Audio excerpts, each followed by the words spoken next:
black and gold fans, college football fans, welcome in and welcome back to the Touchdown Black and Gold vlog, where I examine, discuss, honor, and celebrate all things college football across the entire college football landscape, but with a special emphasis on our beloved black and gold squads of the Missouri Tigers and the Iowa Hawkeyes. Welcome back. Thank you for being here once again. I'm your host, Blair Parks. And wow, today is my week 6. That's right, it's already the halfway point. Some teams have already completed 6 games, some are sitting at 5. But this today is my week 6 review and recap episode. And what a week 6 it was. Wow, it's great to be back with you here. It's a beautiful day here in the Show Me State of Missouri. It's a little crisp out there, but still, it's definitely, you can tell it's fall. Finally, it's time for some chili and everything pumpkin. Pumpkin spice, pumpkin beer. It's that time of year, and that also means that we are right in the midst of the college football season. Now, if you recall from my previous episodes, I coined weeks 4 through 7 would be this year's edition of the college football 4-course meal. Week 6 was our main course, and it was mighty tasteful and delightful for some. For example, if you're a fan of UCLA or Texas or TCU or Illinois or Florida, you're going to be coming back for a little bit more. And also, if you're a Tennessee fan especially, you're going to be tipping well. But it's basically was rat poison for some of us on the other flip side of the dinner. So, wow. So week 7 coming up will be the final course, the dessert. I will talk more about week 7 later in this week. Look for my week 7 preview and picks episode that should be up for your viewing and listening pleasure, either Wednesday evening or Thursday afternoon. Now, what's big about the 4-course meal is post week 6 now, we do have some separation and what addicts coin or term as a moment of clarity.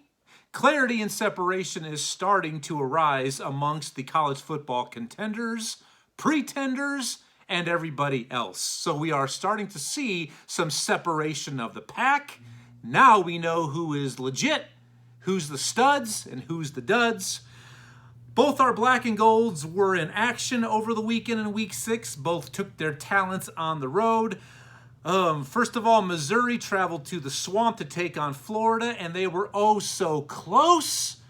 I mean, this team for 3 straight weeks now, Missouri has been right there. They just have not been able to slam the door or bring it all together to close.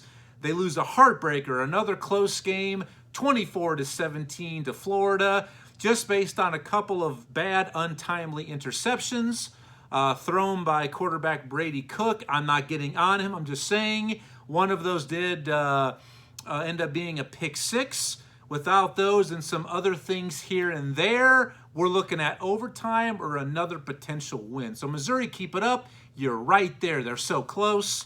And Iowa, well, the offense remains to be consistent, consistently bad, that is, and just unavailable. I mean, you can't even tell they're playing offense. Iowa lost to Illinois in Champaign 9-6. That's right. That's a football score. It's not baseball or softball. It's not an Iowa field hockey score either. That is a football score, 9-6, a field goal affair in Champaign on Saturday night.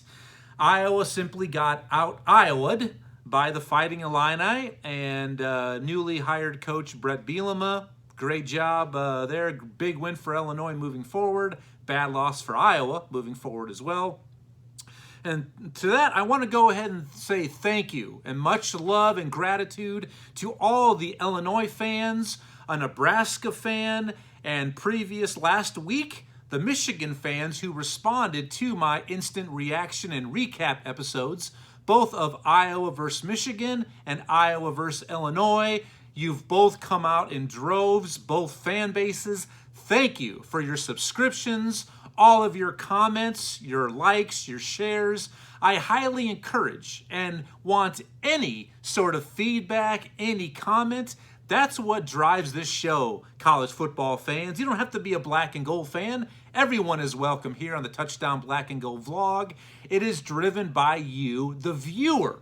So I always encourage and welcome any insight, thought, comment, concern. Just go ahead, fire away with comments. But in the meantime, click that button. Click that subscribe button. Let's keep a good thing going here in the Touchdown Black and Gold vlog. Thanks to all of you. None of this would be possible without you allowing me to sit here and just share my love and passion of all things college football with you on the weekly. And I'm so happy to report we have now officially reached and gone over the 100 subscriber milestone that I set. So my next milestone for the channel is 200 subscribers. That's right. Might be a little bit ambitious, blah, blah, but I believe we can get there. And I'm setting the time frame, let's say 200 subscribers before conference championship weekend. And I know we can do it together. Pass the word along, tell your friends, tell your family, your colleagues, anybody and everybody who's a college football fanatic, just like you and just like me. Now, thanks to all of you for what you do. Now, today's rundown for this episode, this is kind of the normal episode I have every week during my review and recap episodes. My first segment, I've got 4 segments coming your way. The first one is kind of like the college football stock market. Buy, sell, or hold. I'll give you 6 hot takes post week 6 and tell you what I think, if I'm going to buy, sell, or hold them. The next segment is one of my favorites, the good, the bad, and the ugly from week 6.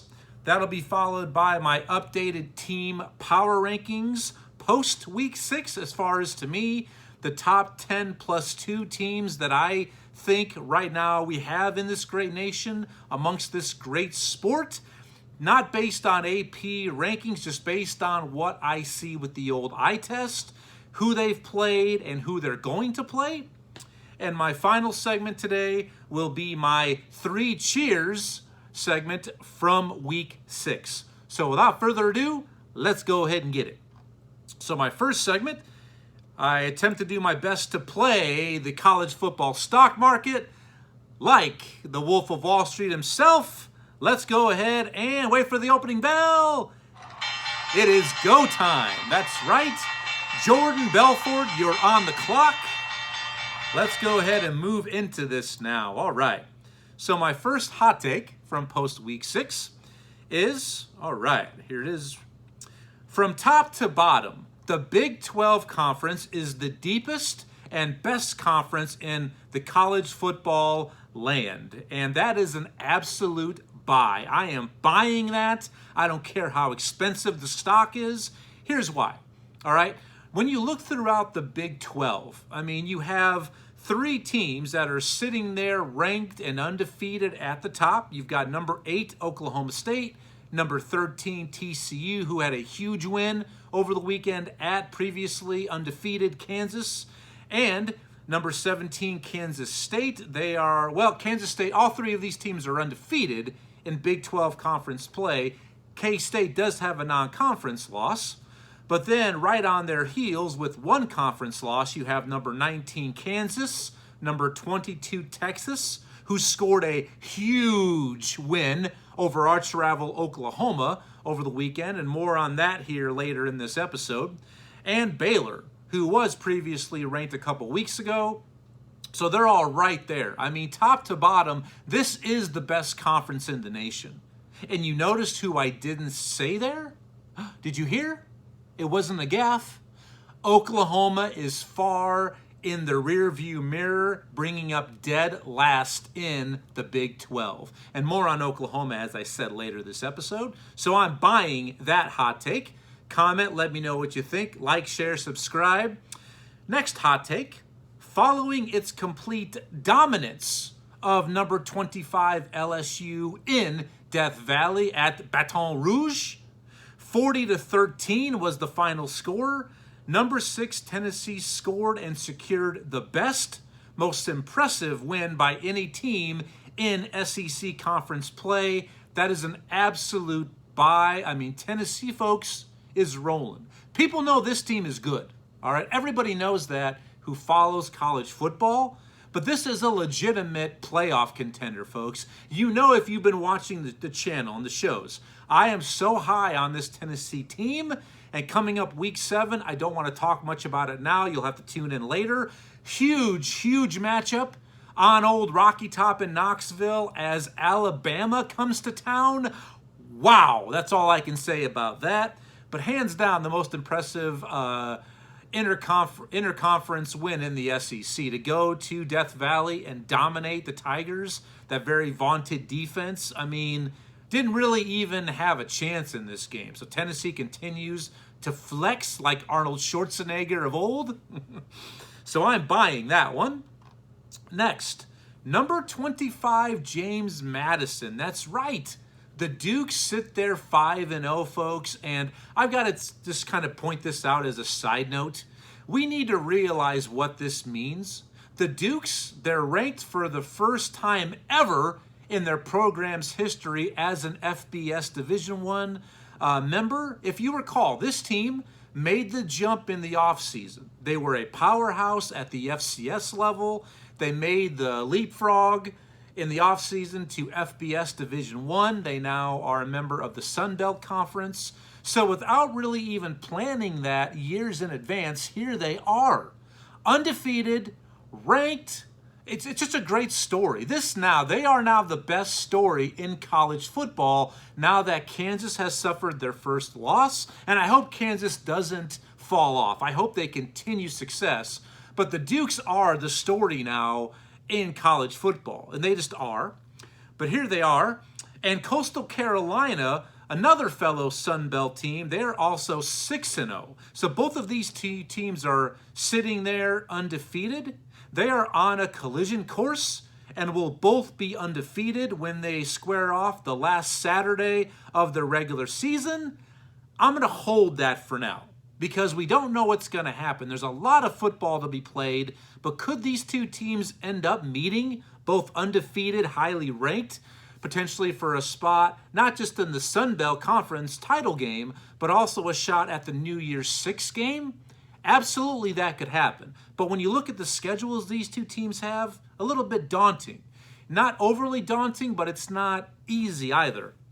Coastal Carolina, they still have to travel to Marshall, if you remember. Marshall knocked off Notre Dame earlier this year. And they host Appalachian State in consecutive weeks as well. That's going to be a little bit tough there for the Fighting Chanticleers of Coastal Carolina. And James Madison, they host Marshall, and they travel to both Louisville. That's right. They travel to ACC Power 5 team Louisville, the Cardinals, and they travel to Old Dominion, the Monarchs, who earlier this season knocked off Virginia Tech of the ACC in consecutive weeks. So that's 3 tough games in a row for the Dukes of James Madison. So I'm gonna hold that for now.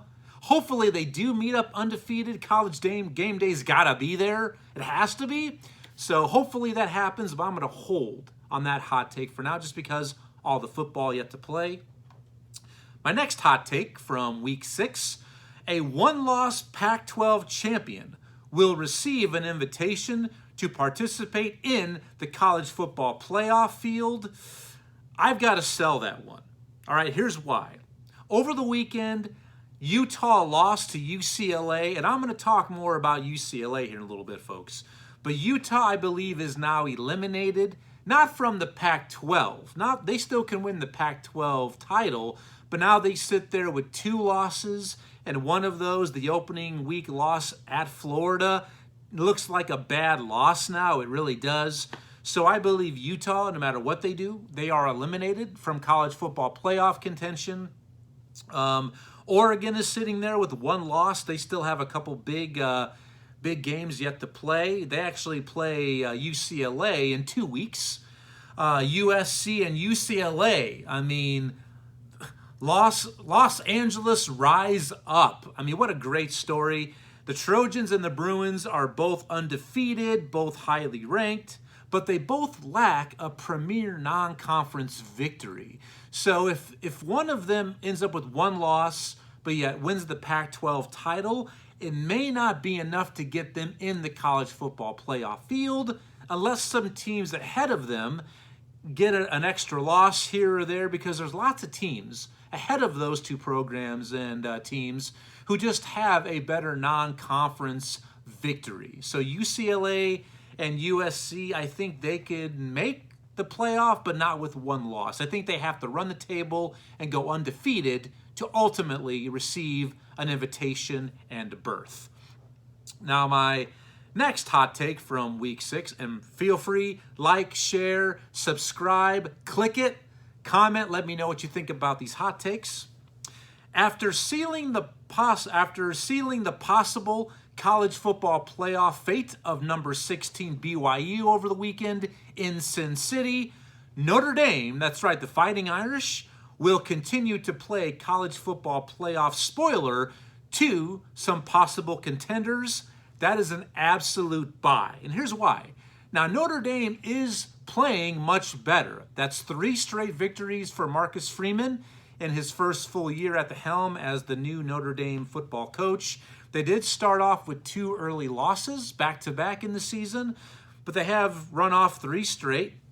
And later in the season, they host in South Bend number 4 Clemson, and then the last week of the season, I believe, yeah, it is the last week of the season, they travel to number 7 USC in their annual rivalry. So Notre Dame could play spoiler, folks. I don't think they themselves can get back into the college football playoff talk unless a shit ton, pardon my French, unless a lot of things happen ahead of them, but they absolutely are going to play spoiler, and they can throughout the rest of the season.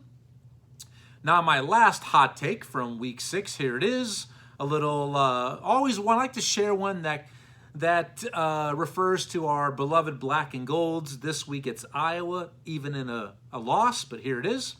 With its victory over Iowa and Wisconsin in consecutive weeks, by the way, Illinois now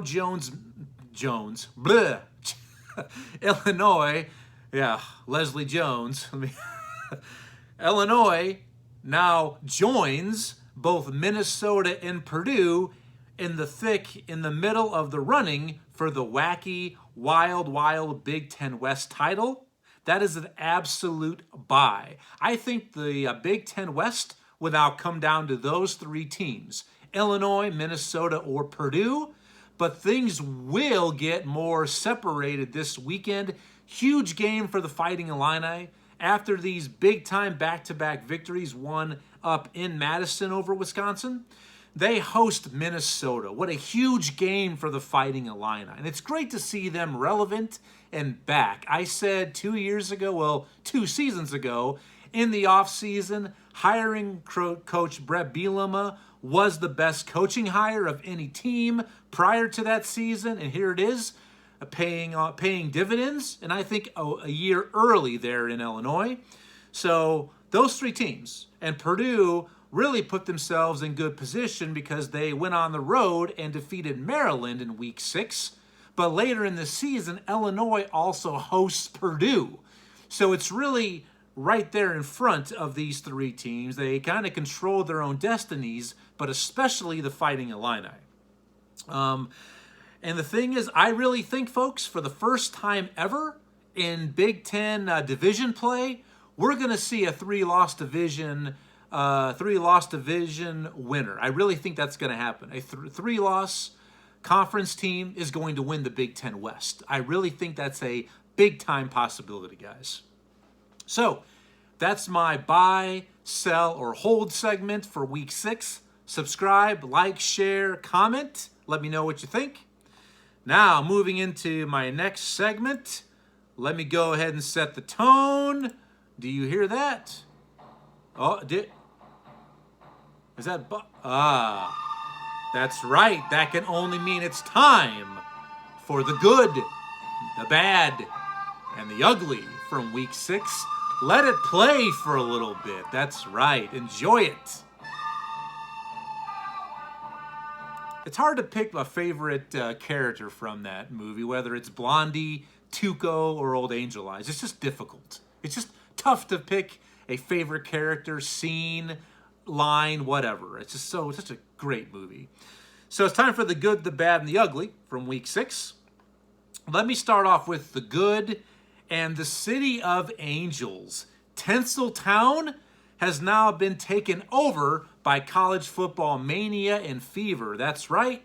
Both number 7 USC and number 11 UCLA sit there undefeated and highly ranked, and they are the talk of Tinseltown. Forget the stars. Forget the walk. No, forget Rodeo Drive. It's all about the college football now in the City of Angels. I mean, what a great story. And UCLA, guys, wow, they look like an absolute playoff contender. The way they beat down Utah. I mean, they absolutely beat them at their own game. They have stud receivers who are big time, who are consistent, who can move the chains. They have a strong stud running back in Zach Charbonnet who can run through you and over you. And they've got DTR, their quarterback, who can pull it down and run, make things happen, and extend plays. This team looks really good, guys. I'm just telling you, I did not see this coming from Chip Kelly's squad, but what a surprise. And we all know USC was going to be there. They could put up points aplenty, but can they survive against a physical team on the road? And we're going to find out, because coming up in week 7, USC takes it to Utah. That's right. They take their best show on turf, greatest show on turf. No offense to the St. Louis Rams at the time. Almost said LA Rams. But they get to go to Salt Lake City and take on Utah.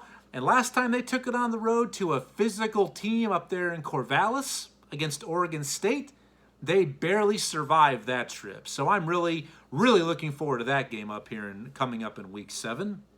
But the Pac-12, Commissioner George Kliavkoff, he's got to be so happy and thrilled to see the LA teams back and relevant, not just on a regional, but a national stage. But then again, for how long?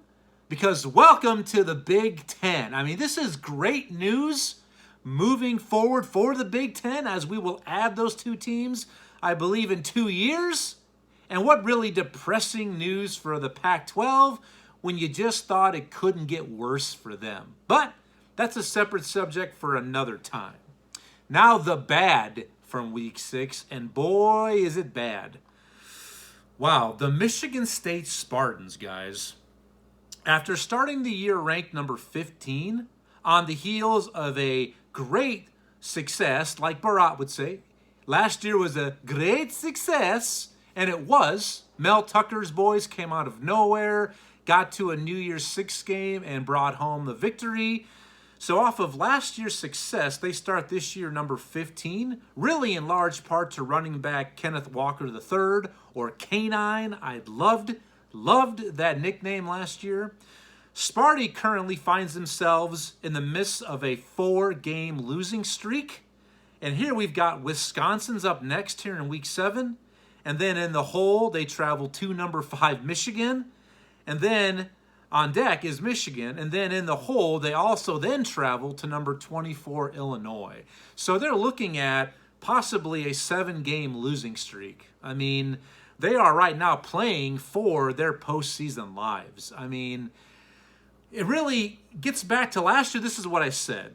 During my wrap-up episode last year, my awards for the 2021 season college football awards, an episode I did, I said Kenneth Walker III was the player of the year in college football because of what he meant to his team.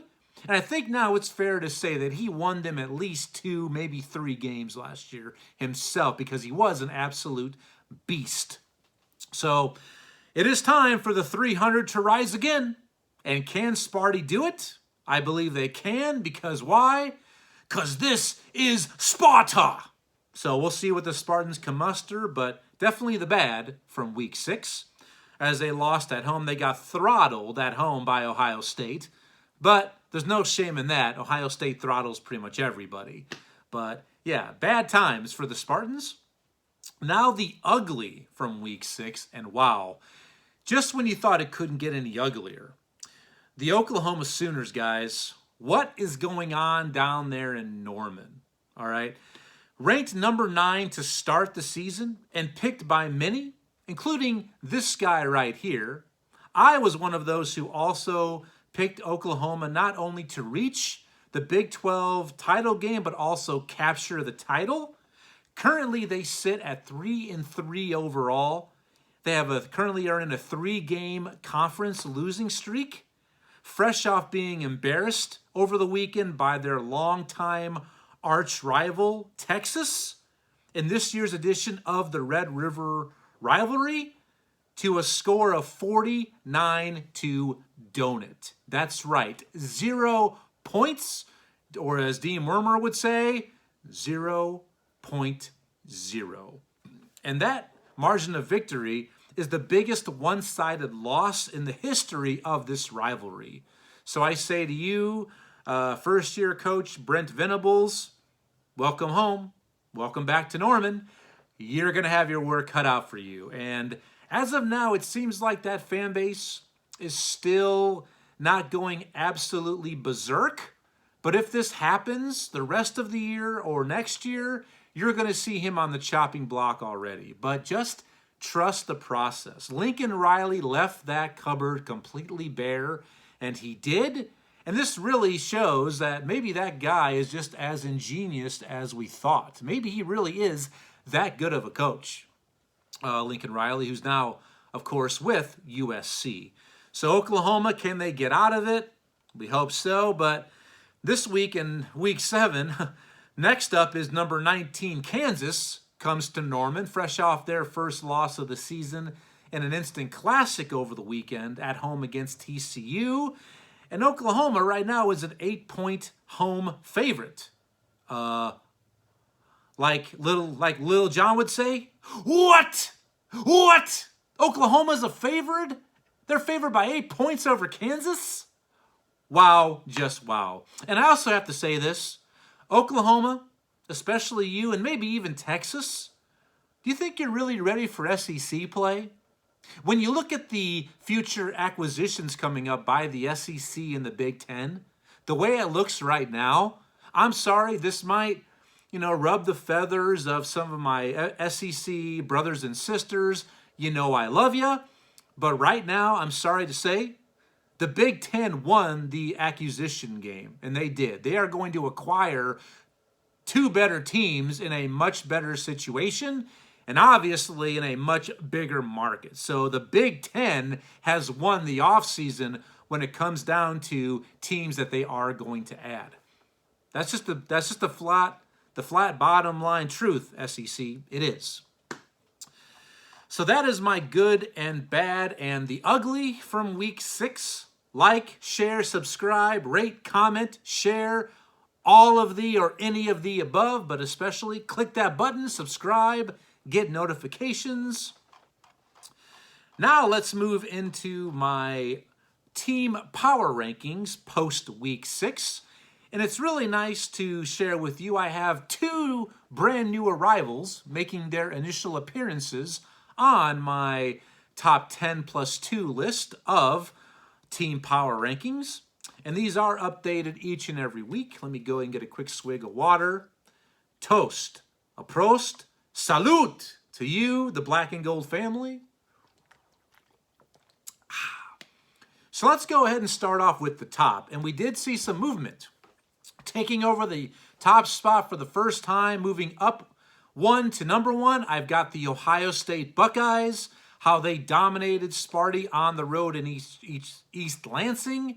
But also when you take that into account, Alabama's struggles, which I'll get to that here in a little bit. Number 2, and up 1 spot from last week, I've got the Georgia Bulldogs. Number 3, and down 2 spots, I've got the Alabama Crimson Tide, who I haven't even mentioned this yet, guys. but they absolutely survived at home in Tuscaloosa against a very embattled Texas A&M squad who came out very inspired. I did not see this one being a game. I mean, Alabama was a 24-point favorite at home, by the way, but lightning almost struck twice. A&M had a chance to score to win as time expired inside the 10, could not convert, and Alabama just survives, wow, back-to-back defeats to the Aggies of A&M. So what a big-time showing by A&M and Coach Jimbo Fisher. I will give him a little props. I know I've been a Jimbo Fisher hater. I have my reasons, but I will give him props for getting his team up.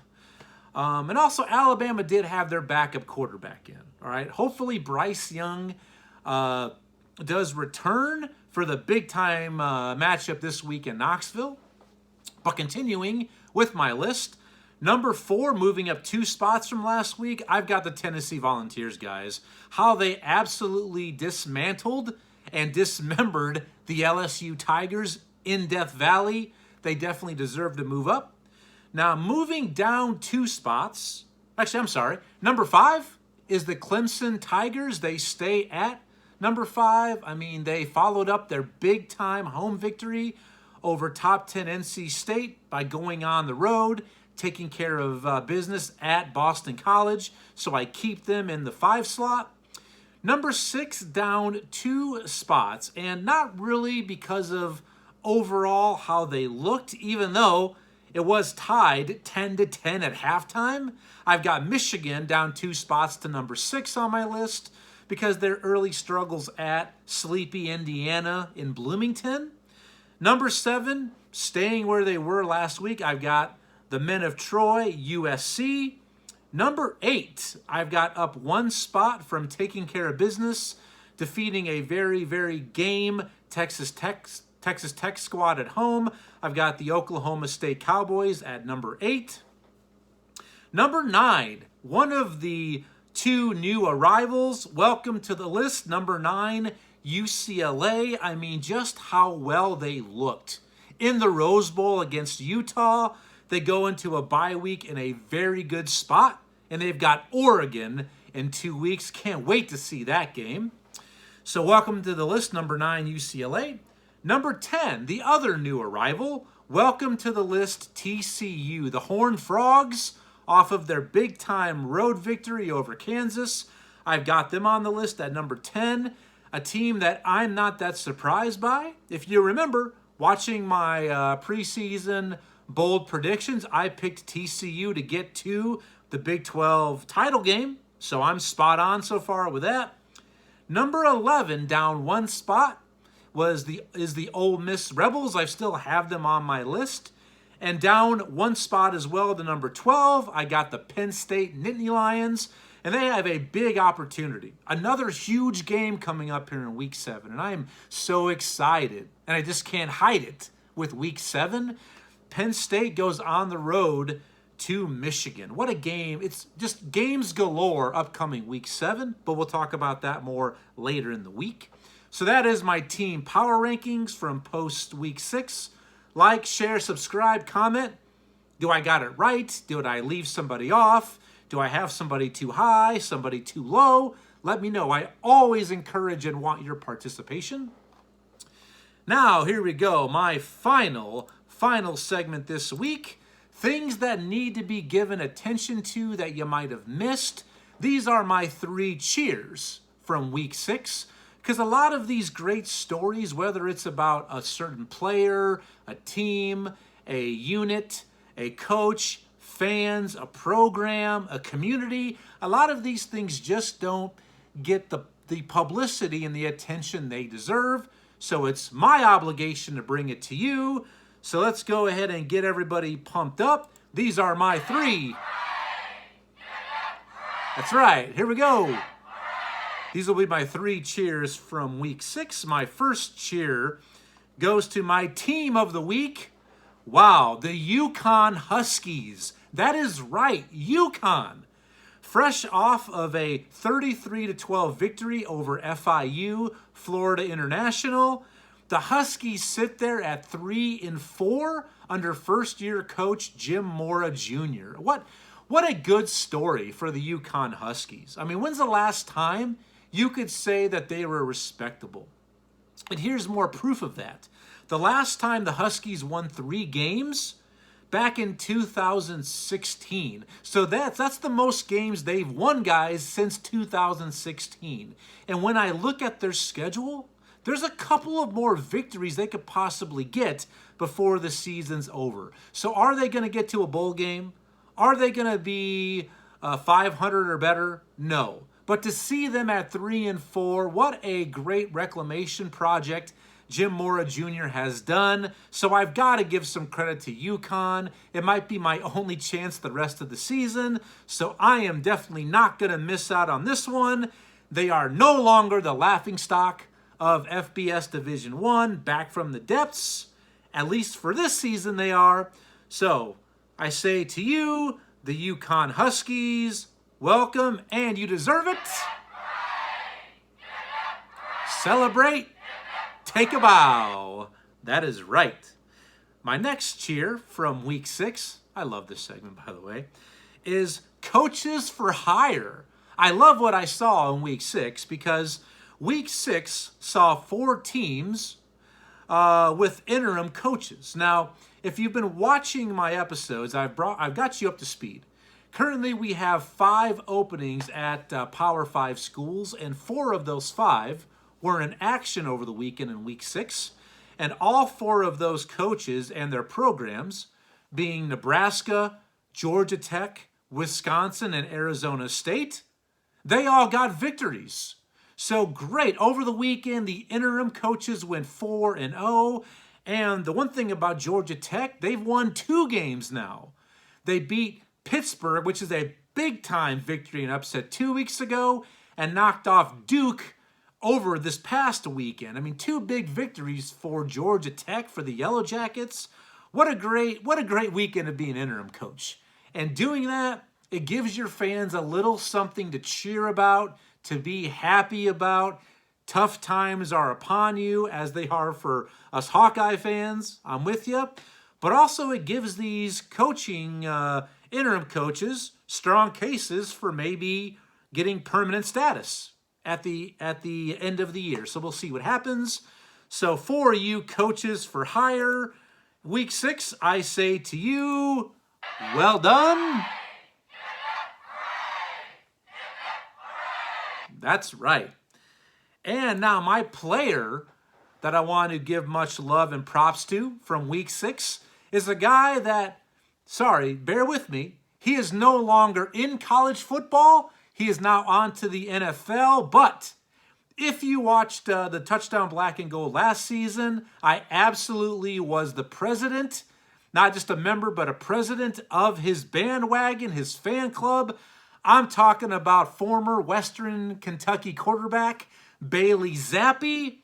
Congrats to what I believed was he was the best college football player last year that everyone either forgot about or didn't know anything about. And his accomplishments last season speak for themselves. Bailey Zappi last year at Western Kentucky etched his name into the NCAA college football record book. Not just once, but twice. He set 2 records last season, one for most passing touchdowns in a season, and the other for the most passing yards in a season in NCAA football history. And why I'm giving shout-outs to Bailey, because Bailey Zappi recorded in his first career NFL start over the weekend with the New England Patriots. He was able to record a victory. The Patriots shut out the Detroit Lions 29-0. Congratulations, Bailey, a guy who I believe he went undrafted. I think he got a tenured contract. He may have gotten drafted late in the late rounds of the draft. I have to check on that. But his numbers from the weekend, he was 17 of 21. Very, very accurate. Very, very good completion percentage for 188 yards, 1 touchdown to 1 interception. So I say to you, Bailey, congratulations. I'm so proud of you. All of us here in the Touchdown Black and Gold vlog are big fans. And to you, we say take a bow. I'm glad your dream has come true. Soak it up, live it up, and hopefully moving forward, he will remain the starter in Foxborough. But if not, this one's for you, Bailey Zappi.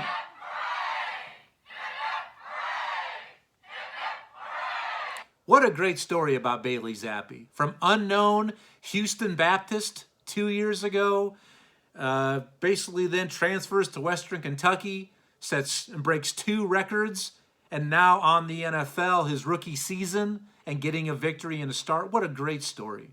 And without college football, none of that is possible. None. It's excellent.